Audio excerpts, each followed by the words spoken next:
аз чаҳор унсури экологие ки зиндагии инсон бидуни он имконопазир нест, муҳимтаринаш об ба ҳисоб меравад. оре, об ин ҳаёт дар рӯи замин аст. аз мавҷудоти зиндаи як ҳуҷайра сар карда то ба набототу ҳайвон ва инсон маҳз дар муҳити об меафзояду то лаҳзаи фавт ба об эҳтиёҷ доранд. ин барномаи сайёраи сабз аст бо баррасии мавзӯи пиряхҳо ва нақши онҳо дар табиат.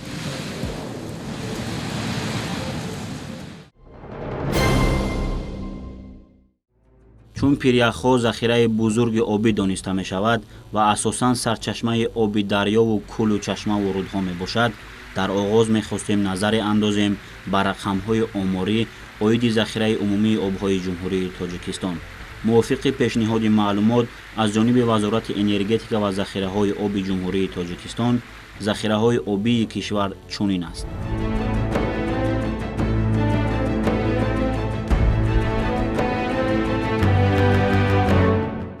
захираҳои обии ҷумҳурии Тоҷикистон. ҷумҳурии Тоҷикистон кишвари кӯҳсор буда 93% ҳудуди онро кӯҳистон ташкил медиҳад. сатҳи миёнаи солонаи боришот дар Тоҷикистон тақрибан 760 мм буда, аз 100 мм дар баъзе минтақаҳои ҷудогонаи қисми ҷанубии кишвар то 2400 мм дар қуллаи Фетченко тағйир меёбад. тавре гуфта шуд, дар зинаи аввал ҳамчун захираи бузурги обӣ дар кишвари мо пиряхҳо ҷой гирифтанд ки масоҳати умумии пиряхҳо 11,146 ҳазор километри квадратӣ ё худ 8% ҳудуди кишварро ташкил дода, тақрибан 845 километри кубӣ захираҳои об дар пиряхҳо маҳфуз мебошад. дарёҳо. дар Тоҷикистон 947 дарё ва соҳиҳои доимӣ ва мавсимӣ вуҷуд дорад ки ҷараёни миёнаи бисёрсолаи бозтавлидшавандаи оби онҳо ба 64 километри кубӣ баробар аст. аз он ҷумла 1,1 километри кубии солонаи он дар ҳавзаи дарёи Сир ва 62,9 километри кубии солонаи он дар ҳавзаи дарёи Амму фароҳам меоянд. ба ҳисоби миёна зиёда аз 55% захираҳои обии солонаи ҳавзаи баҳри Арал дар Тоҷикистон фароҳам меояд. аз нуқтаи назари гидрографӣ дар Тоҷикистон ҳавзаҳои дарёҳои Амму, Сир, Панҷ, Вахш, Зарафшон, Кофарниҳон ва зерҳавзаҳои Қаратоғ, Ширкент, Қизилсу, Яхсу, Исфара, Хоҷа Боқирғон, Оқсу ва соҳиҳои Ашту Сомғар мавҷуданд. дар маҷмӯъ ҳавзҳои мазкур як қисми ҳавзаҳои ду дарёи бузурги минтақа Сир ва Аммуро ташкил мекунанд. кӯлҳо ва обанборҳо. дар Тоҷикистон зиёда аз 1300 кӯлҳои табиӣ бо масоҳати 705 километри квадратӣ мавҷуданд. ҳаҷми умумии захираи обҳои кӯлҳои мазкур 46,3 километри кубиро ташкил медиҳад ки аз ин миқдор 20 километри кубӣ обҳои ширин мебошад. шумораи умумии обанборҳо дар Тоҷикистон 11 адад ва ҳаҷми умумии муфидии онҳо тақрибан 7,5 километри кубиро ташкил менамояд. обҳои зеризаминӣ. захираҳои обҳои зеризаминии барқароршаванда дар Тоҷикистон мувофиқи ҳисобҳои мавҷуда 18,7 километри кубии солонаро ташкил медиҳанд ки аз он 2,8 километри кубии солона захираҳои истифодашаванда маҳсуб меёбанд.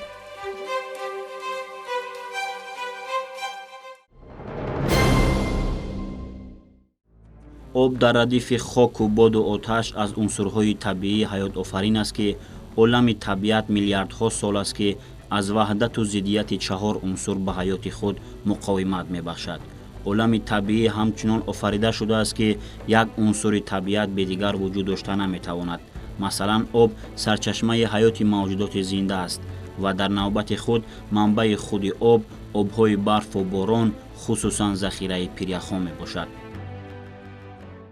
аҳамияти пиряхҳо дар экосистема ва умуман дар ҳаёти инсон роли хеле калон мебозад. онҳо аввалан махзани асосии обҳои ошомиданӣ мебошанд ва инчунин онҳоро ҳамчун тавлидкунандаи боду ҳаво ҳам мешуморанд. масалан, қутби ҷанубии Антарктида ин раванди тағйирёбии иқлим ё ки раванди ташаккули обу ҳаво дар кураи ҷанубии замин аз Антарктида вобаста аст. дар Осиёи марказӣ бошад, асосан ба обу ҳаво таъсири худро мерасонад кӯҳҳои Помир ва Тяншон. ва инчунин яке аз махзанҳои асосӣ мебошанд ки дар моҳҳои масалан агар моҳҳои май, июн то аввалҳои июл обнокии дарёҳо вобастагӣ дошта бошанд аз барфҳо ва боришот, моҳҳои июл, август ва аввалҳои сентябр обнокии дарёҳо вобаста аст ба обшавии пиряхҳо ва ҳамчун манбаи обӣ мебошанд. барои ҳамин ҳам аҳамияти пиряхҳо, омӯзиши миқдори онҳо барои хоҷаи халқ хеле ҳам аҳамияти зиёд дорад. пиряхҳо яке аз омилҳои асосии ба вуҷуд омадани захираҳои обии кишвар ба ҳисоб мераванд ва сарвати бебаҳои миллии мо ба шумор рафта истодаанд.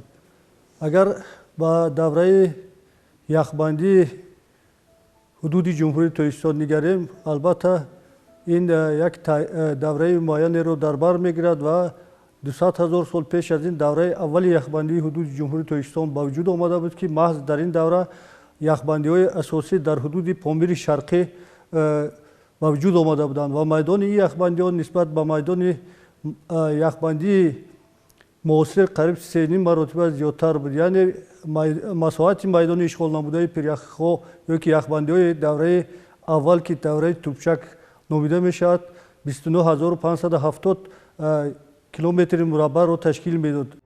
агар дар ин раванд ба ҳисобҳои оморӣ назар афканем, аён мегардад ки тақрибан 10% сатҳи заминро пиряхҳо пӯшониданд, ки дар 47 кишвари ҷаҳон қарор доранд.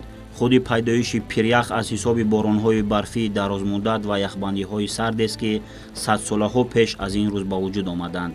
яъне аз ин маълум мегардад, ки ташаккулёбии як пирях солҳои тӯлониро дар бар мегирад ва он миёни 10-20 сол пайдо намегардад. умуман агар дар минтақаи Осиёи марказӣ гирем, асосан пиряхҳо дар ҷумҳурии Тоҷикистон қарор доранд.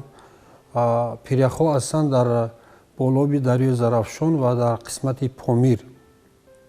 яке аз боягирии миллати мо, яке аз боягирии давлати мо пиряхи Феченко мебошад, ки дар болоби дарёи Аму, яъне дар ҳавзаи дарёи Панҷ ҷойгир шудааст ва сол то сол мутаассифона забонаи он яъне ҳудудан кам шуда истодааст ва таъсири ки дар дунё рафта истодааст, таъсири яъне тағйирёбии иқлим ба ин пиряхи азими Тоҷикистон низ мутаассифона таъсир расонда истодааст. гузашти аём исбот мекунад, ки дигаргунии иқлим дар асоси фаъолияти худи инсон ба вуҷуд омадааст ва оқибатҳои фоҷиабори он ба тамоми кишварҳо ва сокинони сайёраи мо таҳдид мекунад. имрӯзҳо тағйирёбии иқлим ба ҳаёти миллионҳо одамон таъсир расонида шиддати гармшавӣ ба мушоҳида мерасад, ки боиси обшавии пиряхҳо гардида истодааст. вобаста ба тағйирёбии иқлим мо алҳол дар даврае қарор дорем, ки давраи гармтарини сайёра ё ки давраи баъди яхбандиҳо гармтарин ба ҳисоб меравад ва маҳз дар ҳамин давра агар ки дар фарқият ба давраи дуюми яхбандӣ ё ки давраи яхбандии Лахш нигарем, ба маротиб масоҳати пиряхҳои мо низ коҳиш ёфтаанд.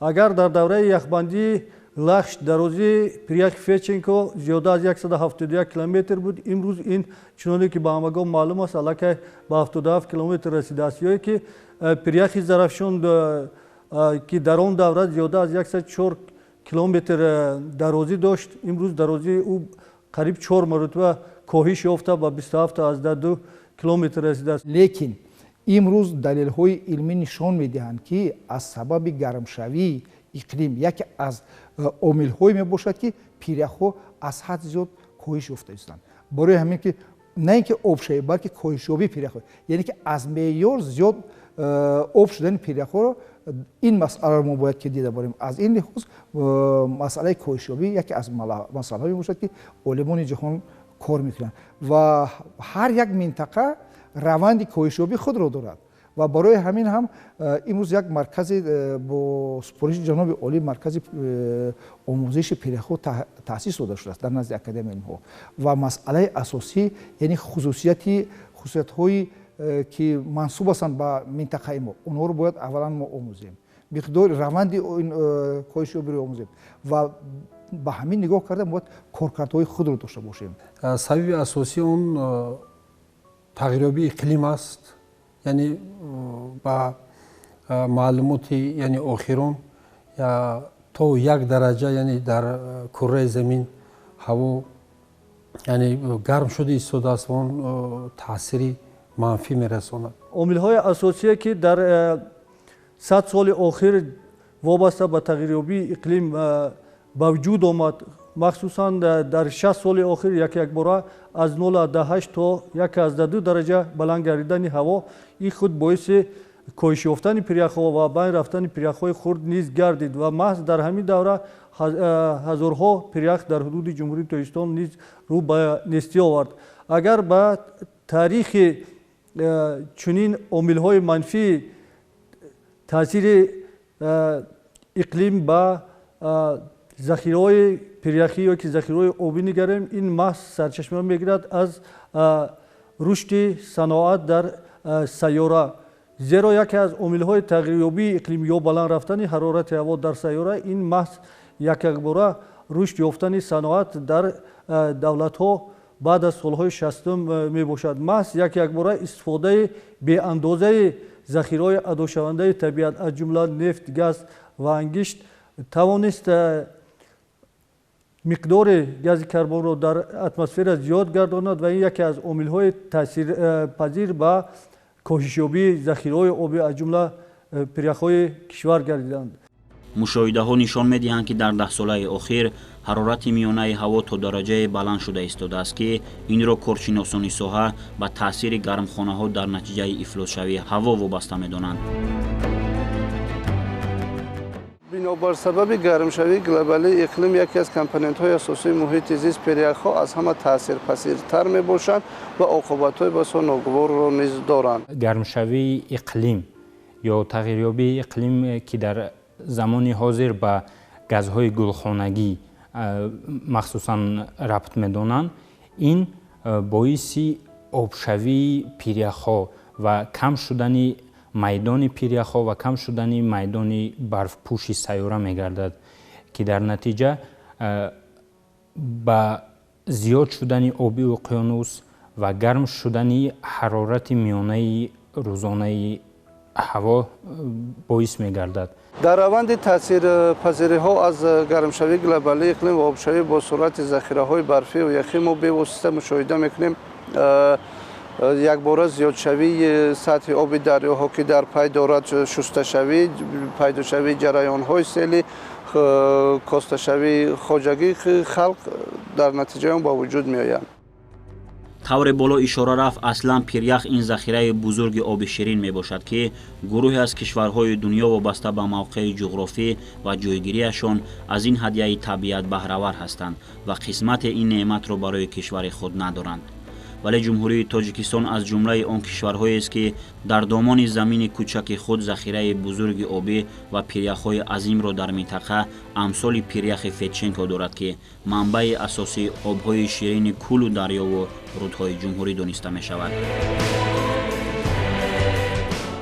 وابسته به حجم ذخیره پریخ در حدود کشور نگریم، در این حال قریب زیاده از 845 کیلومتر کوبی در پریخ‌های ما حجم یخ وجود دارد که این همه ساله میتواند 640 کیلومتر مکعب آب را ذخیره نماید، یا اینکه ذخیره آبی پریخ‌های کشور نسبت به ذخیره سالانه تشکل آبی دریاهای کشور یا آب‌های روی زمینی کشور قریب 8 مرتبه زیادتر است. زیرا امروز اگر تشکل آبی آب‌های روی زمینی یا اینکه جریان دریاها در حدود کشور ما زیاده 64 کیلومتر مکعب را تشکیل دهد، این علاقه نسبت به ذخیره آبی پریخ‌ها قریب 8 مرتبه کمتر است. اهمیت پریخ‌ها برای تمام طبیعت جهان در آن است که اگر تا چند ذخیره پریخ‌ها در طبیعت زیاد باشد، انعکاس نورهای آفتاب یعنی البدو همان قدر زیاد می شود که این برای نگهداری حرارت میانه هوا یا پس کردن حرارت میانه هوا بیشتر تاثیر می رساند.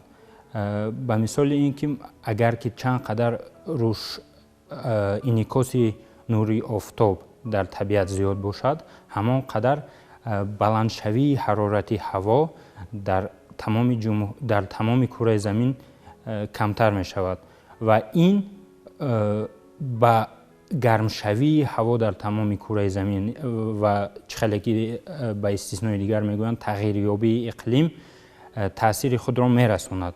новобаста ба он ки зиёда аз 80% захираҳои оби осиёи марказӣ маҳз дар ду давлати болооб дар тоҷикистон ва қирғизистон ташаккул меёбад. албатта истифодабарии захираҳои обӣ дар ҳудуди минтақа баръакс сурат мегирад, зеро беш аз 80 ё ки 85% истифодаи захираҳои обии минтақа маҳз дар кишварҳои поёноб ба назар мерасад. зеро маҳз истифодаи об дар соҳаи кишоварзӣ дар ҳудуди минтақа яке аз омилҳои асосии сатҳи истифодабарии захираҳои обӣ ба ҳисоб меравад ва маҳз ба хотири оне ки давлатҳои болооб дорои заминҳои обёришавандаи нисбатан камтар ҳастанд, ба ин хотир дар давлатҳои поёни об хусусан дар ҷумҳурии Ӯзбекистон ва ҷумҳурии Туркманистон истифодабарии захираҳои обӣ бештар ба назар мерасад. агар инҷо ба ҳолат вазъ шумораву миқдори пиряхҳои ҳудуди кишвар чашмандоз гардем, вобаста ба ин ҳаминро мебояд гуфт ки тибқи назари коршиносони соҳа шумораи умумии пиряхҳои ҳар як кишвар дар 50 сол як маротиба омӯхта шуда ба қайд гирифта мешаванд. яъне агарчи миқдори умумии пиряхҳои тоҷикистон то айни ҳол аз рӯи феҳристи солҳои пеш маълум карда шаванд, вале бо ба даст доштани шароити мусоид ва корҳои омӯзишиву таҳқиқотҳо олимони соҳа дар нақша доранд ки то анҷоми соли равон феҳристи нави шумораи умумии пиряхҳои кишварро тартиб дода пешниҳод намоянд ки албатта то имрӯз кору омӯзишҳои лозима ба анҷом расидааст. ман омӯзиши пиряхҳо ин як омӯзиши хеле ҳам заҳматталаб ва гарон аст ва барои ҳамин ҳам барои омӯзиши пиряхҳо дар он давра 50 сол сарф карда шуд. аз соли 28 ман ба тариқи бунёдӣ аз соли 30 карданд.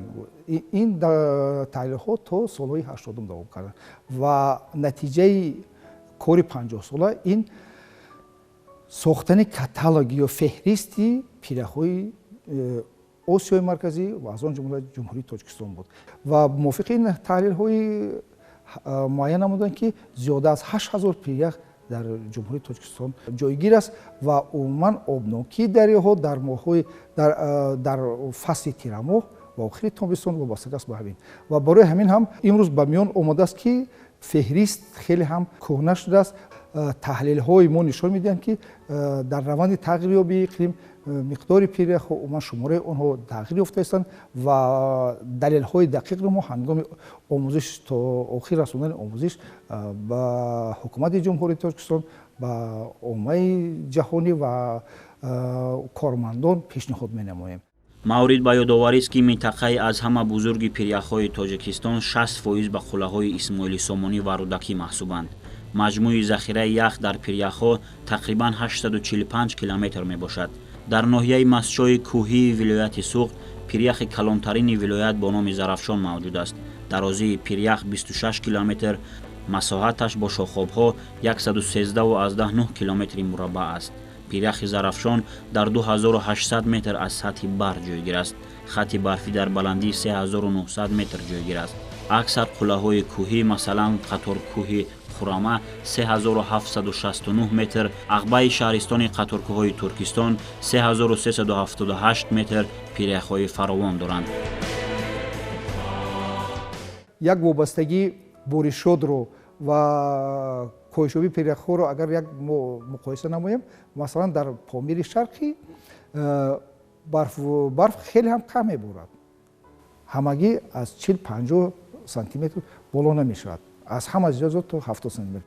лекин дар болооби дарёи Зарафшон, асосан дар болооби дарёи Варзоб баландии барф то 3 то 4 метр меборад. агар муқоиса кунем раванди коҳишёбиро дар болооби дарёи Зарафшон ва болооби дарёи Варзоб коҳишёбӣ хеле босуръат аст. ва инро ҳам бояд як таҳлил карда баромад ки ҳангоме ки мо коҳишёбии пиряхҳоро мегӯем, мо чиро дар назар дорем, кадом пиряхҳоро, яъне ки вобаста ба минтақаи ҷойгиршавӣ аз сатҳи баҳр баланд будани онҳо коҳишёбии онҳо гуногун ҳастанд. аз нуқтаи назари агар гуногунии биологӣ гӯем дар рушд ва ташаккулёбии тамоми олами зинда нақш доранд ва агар ҳам аз нуқтаи назари اجتماعی و سیاسی و چیز بسیار نقش مهم دارند. نقش اساسی اونها در تامین نمودن امنیت آذوقه‌واری مردم برای رشد ساحه کشاورزی و تامین نمودن با همچون آب اجتماعی در سمت سیاسی و بهداشت استفاده می‌گردند. дар раванди кӯҳишёбии пиряхҳо коршиносон ба он назаранд ки новобаста аз ҳарорати гармо, новобаста аз ивазшавии фаслу солҳо обшавии пиряхҳо ба амал меояд. яъне то андозае ин раванд ҳодисаи табиӣ аст, вале набояд фаромӯш кард ки таъсири зиёдро ба табиату тағйирёбии иқлим ва дар ин раванд кӯҳишёбии пиряхҳо фаъолияти инсоният расонида истодааст. лек боз ҳам метавон гуфт ки мафҳуми обшавии пиряхҳо ҳамчун далели ба куллӣ нестшавӣ ва аз байн рафтани пиряхҳо нест. дар ҳар сурат инсониятро мебояд барои таъмини ояндаи босуботи хеш ҳама гуна ҳолатро ба назар гирифта ин захираҳои бузурги обиро ҳифз намояд.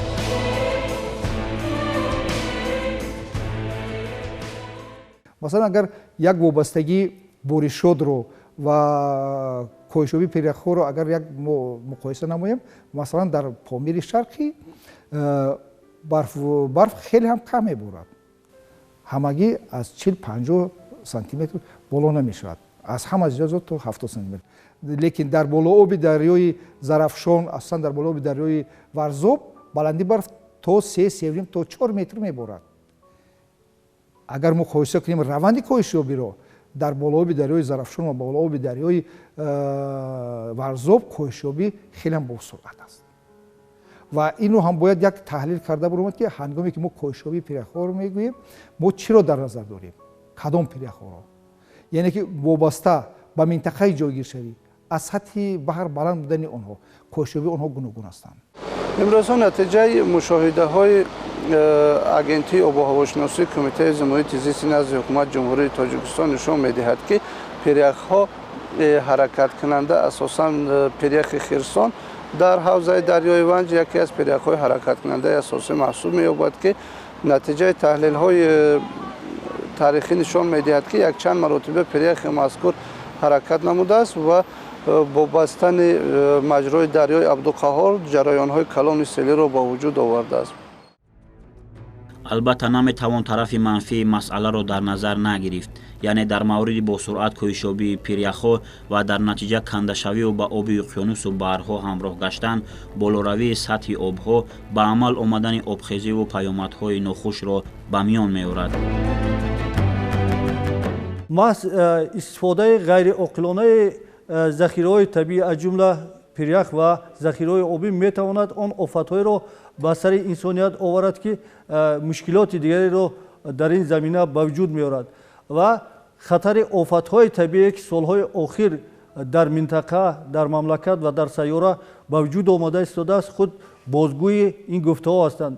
зеро танҳо дар давоми солҳои 2000 то 2016 зиёда 107 000 нафар танҳо вобаста ба баландшавии сатҳи обиҳои ки обхезиҳо ҷон бохтанд ва ҳамасола мамлакатҳо низ садҳо миллион зарар дар иқтисодашон вобаста ба офатҳои табиӣ мебинад. мувофиқи пешгӯиҳое ки аз ниҳодҳои Созмони Милали Муттаҳид пешниҳод гардидааст, офатҳои табиӣ метавонад то соли 2050 ба иқтидори иқтисодиёти кишварҳо то 45 триллион доллари амрикоӣ зарар оварад. умуман ҳавзҳои зери яхин, ҳавзҳои назди яхин умуман ба хисороти давлат тамоми ҷаҳон умуман зарари зиёд мерасонанд. ҳангоми ба номи кандашавӣ чунин ҳавзҳои зери яхин ё ки назди яхин ё ки дар болои ях буда чӣ мегӯянд ки ба истилоҳ глициальни сели, селҳои яхин, селҳои яхин умуман сабаби асосии хисороти зиёд барои он ки масалан агар ҳамон об дар зери пирях бошад ҳангоми кандашавӣ суръати он хеле ҳам зиёд аст. аз сабаби суръати зиёдшон метавонад ки хисороти зиёд бошад. барои ҳамин ҳам яке аз масъалаҳои дигаре ки мо бояд ки аз дар раванди тағйирёбии иқлим, кӯҳишёбии пиряхҳо иқтисодиёти ҷумҳуриро мо ҳимоя намоем, бояд ки ҳамаи тарафҳои пиряхҳоро, яъне ки мавҷуд будани дар болои пиряхҳо, дар назди пиряхҳо ҳавзаҳои яхин. агар дар мавриди ҳифзи нигаҳдошти пиряхҳо сухангӯ бошем, мебояд зикр намуд, ки танзими фаъолияти номунтазам ва ғайри мақсадноки инсоният, кам кардани партофти газҳои гулхонагӣ ба фазои атмосферӣ, истифодаи энергияи сабз ва ҳамчунин технологияи сабз то андозае метавонад дар ҳифзу нигаҳдошти пиряхҳо кӯмакрасон бошад. ҷумҳурии Тоҷикистон пиряхҳо ҳамчун боигарӣ, яъне миллӣ ҳаст ва имрӯз Конститутсияи ҷумҳурии Тоҷикистон моддаи 13 дар он ҷо омадааст, ки тамоми сарватҳои табиӣ, яъне моликияти истисноии давлат аст ва давлат онро барои шаҳрвандон истифодаи онро яъне кафолат медиҳад. ва чӣ хеле ки шумо медонед, пиряхҳо ҳам як захираи бои табиии мо ҳастанд ва он аз тарафи давлат яъне ҳифз карда мешавад. ҳифзи пиряхҳо низ яке аз вазифаҳои аввалиндараҷа бояд ба ҳисоб равад, зеро имрӯзҳо маҳз на танҳо дар минтақа, инчунин дар сайёра низ нарасидани оби ошомиданӣ, надоштани шароити бештори санитарӣ яке аз омилҳои асосие аст, ки ҷиҳати ҳалли онҳо ҷомеаи ҷаҳонӣ рӯ ба таваҷҷӯҳ овардааст. ҳифзи пиряхҳо як аз масъалаҳое мебошад, ки имрӯз тамоми олимоне ки ба криосфера сару кор доранд, дар ин пешниҳодҳои худро доранд. Масалан, дар Италия, давлати Италия пешниҳод мекунад, ки барои ҳифзи пиряхҳо бояд, ки дар наздики пиряхҳо дарахт тишонем, асосан арчазорҳо, ки ин яке аз роҳҳои ҳифзи карда мешавад. Дар Швейтсария мувофиқи ахборотҳои расонаҳои ахборӣ нишон доданд, ки ҳатто болои пиряхҳоро бо батои сафед мепӯшонанд ва гӯё ки инро ҳифз карда. Лекин дар асл умуман мафҳуми обшавии пиряхҳо ҳамчун далели вайроншавӣ ё ки аз байн рафтани пиряхҳо нест. Умуман пиряхҳо новобаста аз фасли сол, новобаста аз ҳарорат, онҳо раванди обшавии худро доранд. албатта ҳифзи пиряхҳо имкон дорад, агар мо дар минтақа, яъне агар дар минтақа агар ихроҷи газҳои гулхонаиро, яъне карбониро кам кунем, ҳатман ин як дараҷа мо метавонем, ки яъне пиряхҳои худро ҳифз кунем. ва то андозае ки имрӯз баҳри Арал хушк шуда истодааст ва тавассути яъне бод аксарият намакҳои он тавассути фазо ба пиряхҳо яъне ворид шуда истоданд ва равиши пирях, равиши обшавии пиряхро ин яъне суръаташро метезонад. маврид ба зикри хос аст, ки нақши пиряхҳо дар табиату муҳити зист ва ҳаёти инсоният хеле назаррас аст. Зеро агар об боиси шукуфоии табиату мавҷудияти олами ҳайвоноту набототу инсоният бошад, пас дар ин росто нақши пиряхҳо асосӣ ва муҳим арзёбӣ мешавад. агар ин гуна аст, пас ҳар яки мову шуморо мебояд пиряхҳои хешро ҳамчун далели сарсабзии сайёра, ҳаёти хуррами инсонӣ ва шодобии кӯлу дарёву чашмасорҳо ҳифз намоем. мо бояд ки варианти кории феҳристи пиряхҳоро то охири сол бояд ки ба анҷом расонем. ҳатман барои ин як таҳризӣ мешавад, барои муайян намудани дар кадом водӣ кадом пирях зиёд коҳиш ёфтааст, ё ки кадом пирях ба ду қисм тақсим шудааст ва кадом аз байн рафтааст, онҳоро мо бояд ба тариқи истифодаи ҳавопаймои бесарнишин онҳоро бояд мо ҳатман омӯзем, ки дар ҳақиқат ин ҳаст он чизе ки мо ба воситаи маводем. ёне барои ҳамин ҳам феҳрист ин як дастурамале ҳаст барои кормандони марказ ва умуман олимони ҷаҳонӣ. ҳаминро ҳам бояд қайд кард, ки имсол конгресси 18 пиряхшиносҳо дар Женева мешавад, ки то соли 2030 таҳризӣ таҳлилҳо, таҳризӣ омӯзишҳо, таҳризӣ маблағгузорӣ дар ҷаҳон дида баромада мешавад.